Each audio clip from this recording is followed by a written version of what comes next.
Hello,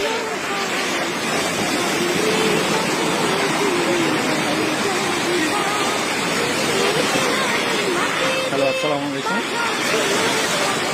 আপনারা সবাই দেখতেছেন এটা হচ্ছে নোয়াখালী উপজেলা হাতিয়া নলছিরা ঘাটের বর্তমান পরিস্থিতি খুবই ভয়াবহ। নলছিরা ঘাটে প্রায় নদীর সংলগ্ন যে সকল দোকানপাট ছিল, একটা দোকানপাটেরও হচ্ছে কি কোনো মালামাল নাই।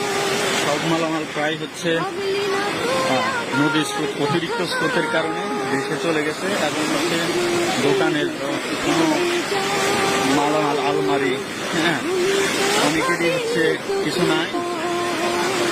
নোয়াখালী হচ্ছে যে উপজেলা হাতিয়া নলছিরা ঘাটের ম্যাক্সিমাম দোকান ব্যবসায়ীরা খুবই নিঃস্ব হয়ে গেছে।